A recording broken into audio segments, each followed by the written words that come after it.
picking up from our last discussion on the interplay between systematic thought and nihilism, as seen through figures like Jacobi, Reinhold, and Maimon, we now turn our attention to how the next generation of thinkers grappled with Kant's legacy. The standard narrative, heavily influenced by Hegel, paints German idealism as a direct continuation and improvement upon Kant. Think of it as a philosophical upgrade project, initiated by folks like Reinhold. The idea was to take Kant's brilliant but perhaps flawed system and shore it up, finding the true spirit of his ideas beneath what some saw as less rigorous execution, and filling in the logical gaps. Now, Fichte, Schelling, and Hegel, despite their differences, shared a few key convictions.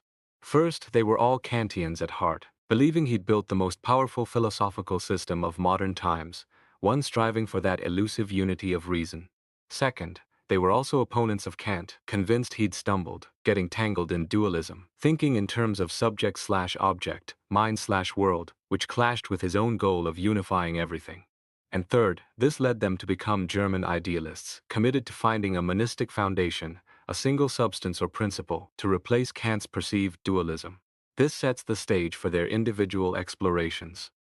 Now this neat progression, Fichte fixes Kant, Schelling improves Fichte, and Hegel nails it all together. Sounds tidy, right? Like a philosophical relay race. But hold on, it's seriously misleading. There isn't really a clean from X to Y story here. It wasn't like Fichte just tweaked Kant, or Schelling simply polished Fichte's work. No, each of these giants was forging their own path, driven by their unique vision of what philosophy should be about. Sure, they shared roots, those common beliefs we just discussed, and maybe even admired each other's holistic ambitions. But they weren't collaborating on a single blueprint. They were pursuing distinct projects. To really grasp this, we need to dive into their early works, starting with Fichte. Let's see what sparked his particular fire. Let's meet Johann Gottlieb Fichte. Picture him in 1794, stepping into the prestigious chair at Jena University, previously held by the well-known Kantian Christian Garve. Reinhold had moved on. He wasn't exactly an unknown quantity. Before Jena, he'd already made waves with an anonymous book critiquing religious revelation from a Kantian angle, and a sharp review of Schulz's critique of Reinhold's philosophy. To make his mark immediately, he dropped a bombshell essay introducing his Wissenschaftslehre, the science of knowledge. This wasn't just a side project, it was the core of his philosophical system, laid out in his major work, Foundations of the Entire Science of Knowledge, published in 1750. Think of this first version as the initial blueprint for a lifelong architectural project he kept refining, though most of his later blueprints remained unpublished during his lifetime. Around the same time, he churned out influential books on natural right and ethics, grounded in this science of knowledge. Then in 1799 disaster struck. The infamous atheism controversy led to his dismissal. His career pivoted towards Berlin, where he focused more on public issues, culture, and education, though he never fully abandoned his core philosophical work, albeit in a different guise. So, what pushed Fichte to develop this radical science of knowledge? It boils down to a specific intellectual battleground, the debate between Reinhold and Friedrich Theodor Rinck, writing under the pseudonym G. E. Schulze. Schulze was throwing down the gauntlet, arguing that critical philosophy, especially Reinhold's attempt to ground it in a first principle, couldn't actually defeat skepticism. Why? Because the very notion of a first principle, a self-evident starting point, seemed impossible to formulate without inviting skeptical doubts. He specifically targeted Reinhold's proposed principle of consciousness. Now, Fichte had three reasons to take this seriously. 1. He was deeply committed to Kant's overall project. Anything that undermined Kant needed careful examination and refutation. 2. Initially, Fichte himself had been somewhat sympathetic to Reinhold's idea of a first principle. But Schulze's critique forced him to rethink that. 3. He wasn't alone in questioning Kant's ability to handle skepticism. Solomon Maimon had voiced similar concerns. This convergence of factors put Fichte under pressure to find a solution. How did Fichte react? Interestingly, he wasn't dismissive of Schulze's critique. In his review, he basically agreed with Schulze that Reinhold's specific candidate, the principle of consciousness, was shaky as a first principle. However, he fiercely defended the idea of needing a first principle. Why? This is where Fichte diverges from, and arguably anticipates, Friedrich Heinrich Jacobi's critique of Kant. Both saw the futility of trying to argue against skepticism using arguments that assume the very thing the skeptic doubts, e.g., the existence of an external world. Instead of arguing, Fichte, following Jacobi's lead but taking a different turn, decided to attack skepticism at its root assumption. He argued that skeptical doubts arise because they wrongly assume there's something to doubt about certain fundamental propositions. For Fichte, the key is certainty. If a judgment is certain, it's indubitable. And how do we get certainty? Through deduction. A judgment is certain if it can be derived from another, more certain judgment. But this leads to an infinite regress unless we stop somewhere. So, we need a judgment that's 1. Self-certified, immediately certain by itself, and 2. The ultimate source from which all other certainties flow via deduction. This, for Fichte, is the first principle. Accessing this principle becomes the linchpin for resisting skeptical doubts and establishing knowledge. This is why he thought Reinhold was fundamentally right about needing a first principle. Okay, so Fichte needs this first principle. Where does he look for it? His first attempt, documented in the Foundations, starts with two assumptions. First, he assumes this principle must relate to the structure of the I, self-consciousness. Second, and more formally, he argues there can't just be one absolute first principle. There must be three principles in total. How does he justify this? He looks at the anatomy of any judgment. Every judgment has a form, like all, some, this, and content, the subject-predicate stuff. Judgments can be conditioned or unconditioned. Unconditioned means at least one aspect, form or content, isn't derived from anything else. And crucially, any judgment that's unconditioned in either form or content counts as a principle. So, if you have a judgment unconditioned in both form and content, that's your absolutely first principle. If it's only unconditioned in form, that's the second principle. And if it's only unconditioned in content, that's the third principle.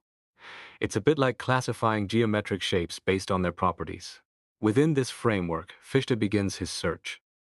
Alright, so we have this framework of three potential principles. But how do we actually find them? Fichte proposes a method he calls abstracting reflection. Sounds fancy, right?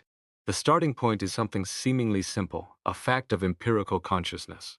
Think of something you know for sure, like A is A. Now reflect on what makes this fact certain. What characteristics does it possess that make it undeniable? The trick is to abstract away the specific worldly details of this fact and focus on the underlying structure that makes it a fact of consciousness at all. Fichte believes this process reveals the essential nature of the I, the self-conscious mind, which is the bedrock of all certainty. Importantly, he doesn't see this as a traditional proof, like proving 2 plus 2 equals 4. Rather, it's an analysis of the necessary conditions for why any judgment can claim to be certain. It's about dissecting the very condition of certainty. Let's walk through Fichte's application of this method, starting with the most basic logical truth. A is A. Step 1. We accept A is A as unconditionally certain. But what does it mean to claim something unconditionally? It means we have the power to posit it without qualification. Step 2. Fichte cleverly reframes A is A as a hypothetical. If A exists, then A exists. This introduces existence claims. The first A, antecedent, exists conditionally if it exists, while the second A, consequent, exists unconditionally because it is. Step 3. Since the whole statement if A is, then A is unconditionally certain, the connection between the conditional and unconditional existence of A must be necessary. Let's call this connection X. Step 4. For X to hold unconditionally, everything involved in X must be unconditionally posited. Step 5. Since X links the unconditionally existing A, consequent, with the conditionally existing A, antecedent, the unconditional positing of X implies the unconditional positing of A's existence itself. Step 6. Crucially, this whole process, the certainty of A, the connection X, the existence of A, happens within and by the I, the self-conscious mind, because it's the I that experiences this certainty. Step 7. Therefore, the I must be the ultimate source, the positor of all existence, including its own existence. Certainty of judgment rests on the I's act of unconditional positing. Hold on, we're getting closer, but not quite there yet. The conclusion I am still seems contingent, doesn't it? It depends on the empirical fact that there is an I doing the positing. It's still conditional. To get the truly absolute, unconditional first principle, Fichte asks, what makes the possibility of the empirical I am possible? His answer is ingenious. We know the I can unconditionally posit things like existence. But to do that, the I itself must be posited. And how does the I posit itself? Through its very activity of positing existence. So to make sense of the I's existence at all, we have to think of the I as the product of its own positing activity. It's an activity that, by acting, creates itself. Fichte coins a term for this, the Tathandlung, the deed act. It's not a mere fact Tatsack, because it's logically prior to all facts, it constitutes them. It's unconditioned because it posits itself, and it's existing because its very act of positing is the act of positing existence. This Tathandlung, this self-positing activity, is the ultimate ground of all certainty and the prime candidate for Fichte's first principle. So, what does this Tathandlung look like as a formal principle? Fichte offers several formulations, but one of the clearest is, the I originally posits its own being unconditionally. Simple yet profound. Why is this important? Two big reasons. First, it provides a foundation for logic itself. By witnessing the derivation of the I as a Tathandlung, we see why we must accept the law of identity, A is A. Because thinking the I this way is unavoidable, the law of identity becomes necessarily valid. Second, and perhaps more significantly for Fichte, it offers a superior way to derive Kant's categories, the fundamental concepts like substance, causality, etc., compared to Kant's own attempt. Fichte believed Kant's derivation was weak. Fichte's strategy? Show that both the forms of judgment, like all S is P, and the categories have a common root in the I understood as the Tathandlung. Take the category of reality, for instance. Fichte argues it's founded in the very manner of acting, Handlungsart. Of the Tathandlung, the I actively makes things real. Similarly, the form of aesthetic judgment, stating something is or exists, is explained by the nature of the Tathandlung, which inherently involves positing existence. It's a way of grounding epistemology and ontology in the structure of the self-positing I. Okay, so we have this powerful first principle, the I as a self-positing Tathandlung. Great! But wait, if all we have is this self-creating I, how do we explain the world of objects outside us? How do we account for the distinction between subject and object? And how can we know anything about that external world? The self-positing I alone doesn't seem enough. Fichte knew this, so he introduced two more principles, two additional unconditioned acts of the I. First, the second principle. The I can unconditionally posit the not I. This not I is whatever stands opposite to the I, the realm of the external, the object world. This principle grounds our belief in a world distinct from ourselves. Second, the third principle. The I can unconditionally posit the divisibility of both itself and the not I. This one's a bit trickier. Why divisibility? Fichte felt he needed to ensure the not I isn't just a negative concept, the non-I, but has positive reality of its own. It implies that reality or existence is like a quantity that can be distributed, and the I plays a role in distributing it between itself and the external world. With these three principles, Fichte felt he had a system capable of explaining both the self-positing I and the external world, aiming for a non-dualistic account. Fichte didn't rest on his laurels. In the late 1790s, he tweaked his approach significantly. The biggest change was in methodology.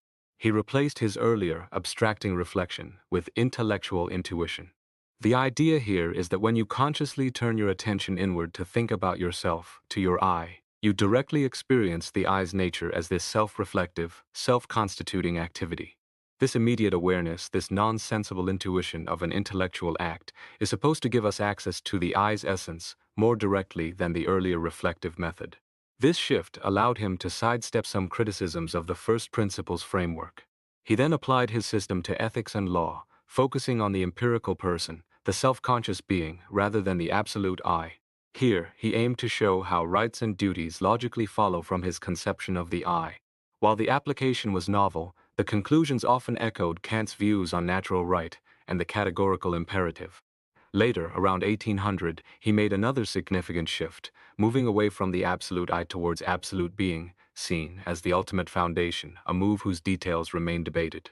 Despite these later changes, it was his pre-1800 system, particularly the Wissenschaftslehre, that truly shaped the landscape for German idealism, especially influencing the young Schelling.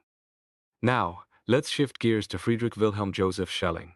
Imagine a 19-year-old kid, Friedrich Wilhelm Joseph Schelling, bursting onto the philosophical scene in the late 1790s. He was already publishing remarkable essays, showing himself to be incredibly original, deeply steeped in Kant's ideas and the problems they posed. He came from the famous Tübinger Stift group, alongside Hölderlin and Hegel, all initially drawn to Kant's critical philosophy as a tool to rationalize religion, reacting against the conservative theology at their seminary. So Kant was central, but so was ancient philosophy, especially Plato, as seen in his unpublished early commentaries.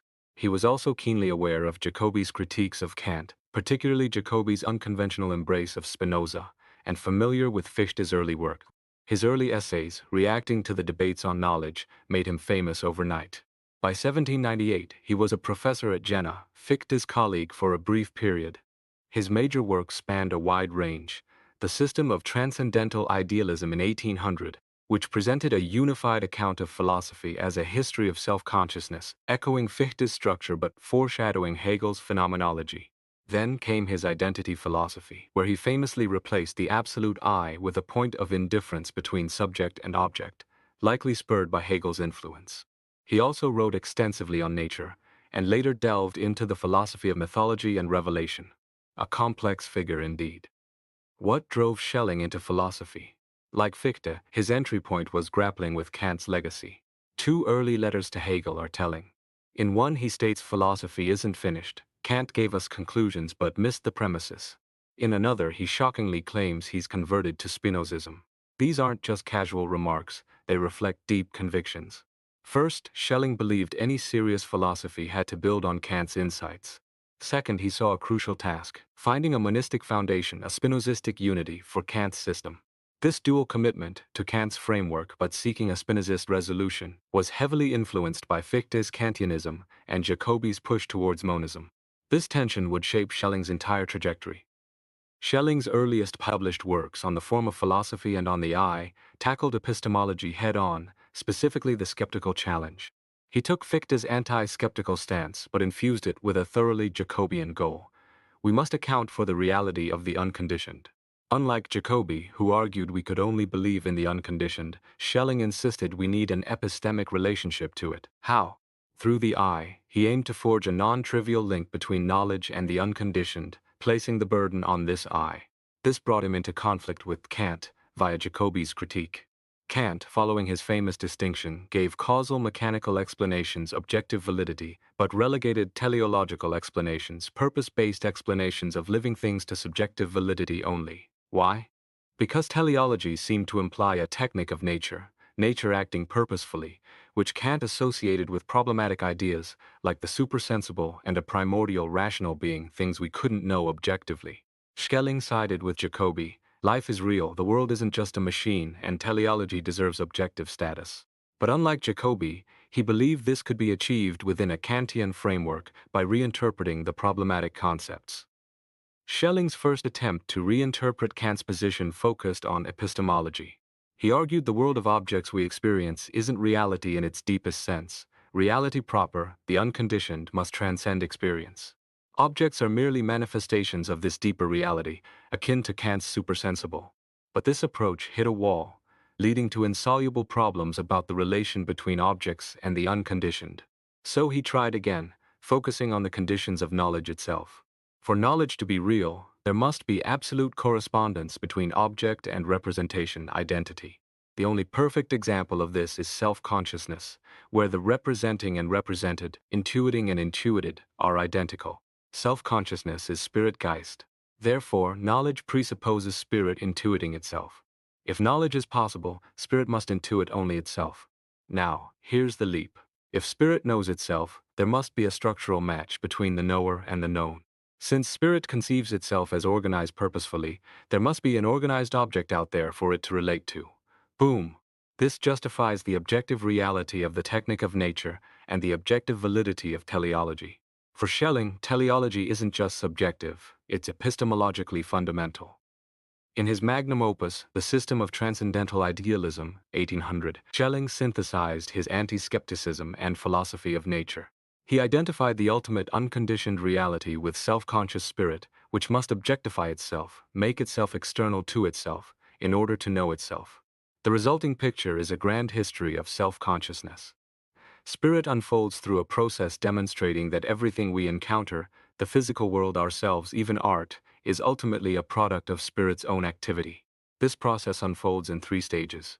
First, theoretical philosophy, how spirit brings forth the outer world of physical objects through self-limiting acts. Second, practical philosophy, how spirit determines itself within the context of this already objectified world. Third, philosophy of art, how non-philosophers can witness this ongoing self-objectification of spirit, primarily through aesthetic experience. Within this system, Schelling's concept of intellectual intuition takes on new significance. It's now presented as a faculty of the philosophizing subject, enabling a direct, non-objectifying relation to the absolute. What's given in this intuition isn't an object, but pre-objective identity, spirit knowing itself before it differentiates into subject and object. This absolute identity then objectivizes itself, creating the experienced world. However, Schelling's use of intellectual intuition becomes quite confusing, especially regarding art. He seems to shift between two meanings of non-objectivity, one meaning beyond subject-object distinction, the other exclusively subjective. Using this ambiguity, he makes a startling claim. It's not philosophy, but art, that provides the most adequate objective expression of the absolute unity of subject and object. This idea became hugely influential in Romanticism. Despite abandoning the history of self-consciousness project soon after, Schelling retained his focus on the absolute and the necessity of intellectual intuition as a non-discursive way to grasp it. So, wrapping up this look at Fichte and Schelling's early work, what's the takeaway? Both were grappling with the same core challenge left by Kant: how to achieve philosophical unity without falling into dualism. They shared a critical assessment of Kant's actual system, saw its flaws, but also recognized the profound significance of Kant's overall project. This drove them to seek new foundations, new ways of reasoning, to salvage and extend Kantian insights. They differed dramatically on what those foundations should be: Fichte's self-positing I versus Schelling's identity or monism, and on the methods to get there, abstracting reflection versus intellectual intuition. Yet, they shared a common vision. Philosophy demanded exploring radical new paths, even if it meant challenging traditional notions of rationality, because they felt Kant's system, despite its brilliance, had fundamental weaknesses that needed addressing. Their journey was about pushing the boundaries of reason itself.